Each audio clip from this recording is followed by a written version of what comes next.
And thank you for this hearing.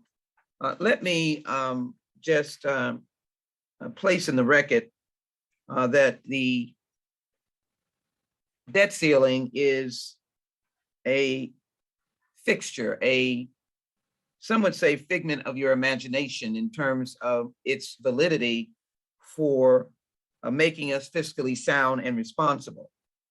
It is obviously something that the Congress delegated the authority to the executive branch in terms of paying our bills, but then placed a ceiling or limit on the total amount of the debt that could be outstanding.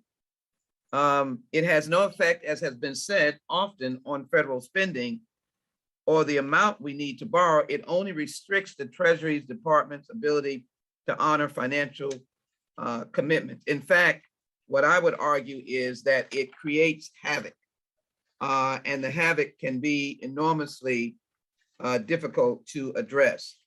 So I want to pose these questions in particular.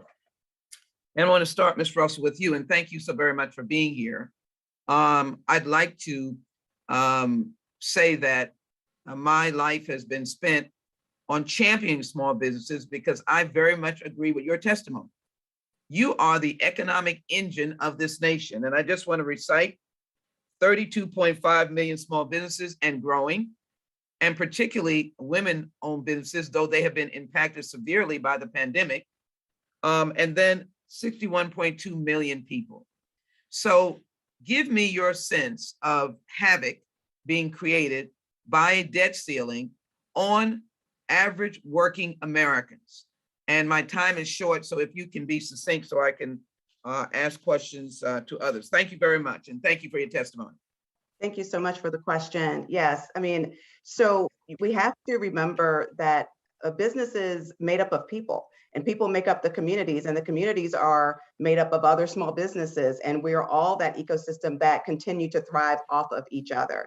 So when one element, and we keep talking about this as if it is one element and one little piece of something, this piece of something impacts the entire ecosystem of small businesses. If I am not going to work, then that means my cleaners is not going to have payment. My coffee shop isn't going to have payment. The place I go to lunch isn't going to have payment. The place where I would take my child isn't going to have payment. It is an entire ecosystem that we have to consider that is disrupted every time we decide that we're going to use the debt ceiling as a poker chip in a political discussion. Thank you. Thank you, Dr. Blessing. All kinds of havoc have been proposed. Our children, our grandchildren's children are then going to be loaded down with debt. Does a debt ceiling make a difference on being loaded down with debt? And then could you speak to the debt ceiling being lifted, modified on the impact of we won't be able to pay Social Security, we won't be able to provide for Medicare and Medicaid, which are obviously very strong anchors of survival for Americans. I've got constituents who get a $700 check, and that is the only thing they get to survive on. Dr. Blessing? Excellent questions. The debt ceiling is not functioned to effectively control debt. To answer your first question, there's, in terms of the importance of continuing to pay for Social Security, absolutely. This is not something that is if there are so many different reforms that we could make to the debt ceiling that would be really productive, whether it's abolishing it or something very clean like the newly introduced Boyle bill. Social Security is not connected to the abolition of the debt ceiling. Dr. Shiner, let me ask you the question of havoc and what happens if, wouldn't it give an opportunity for Congress to be more responsible because they could remove from their decision-making political shenanigans? But let me also say that I'm glad to see my good friend Mick Mulvaney. He might want to comment. He wants Congress to be better. Removing the debt ceiling might get us at the table of compromise and engagement. Dr. Schreiner, we want to be fiscally responsible, not create a political explosion. Dr. Schreiner, and maybe Mick, if we have the time.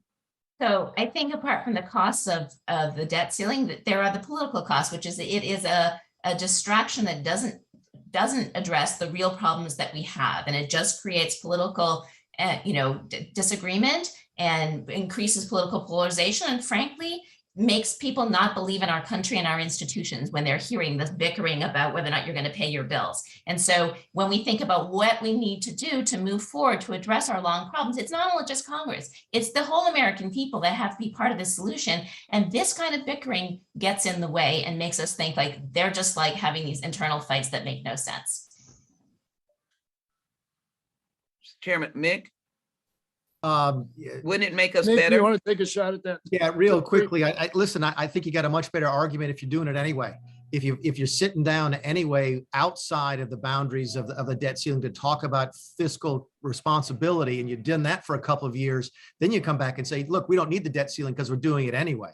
I think right now you get rid of the debt ceiling, you haven't really satisfied, certainly haven't satisfied me and many of my colleagues here that you'd have those discussions, but for the debt ceiling. So yeah, listen, I'm open for that discussion, but I think, you know, you got to prove first that you can sit down and have those talks in a reasonable fashion. Well, I'm glad you're open for that discussion because I think we need to move to eliminating the debt ceiling, and let's see how Congress can behave on the better half of the American people.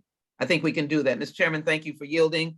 Absolutely. Unfortunately, I have to yield back. Thank you so very much.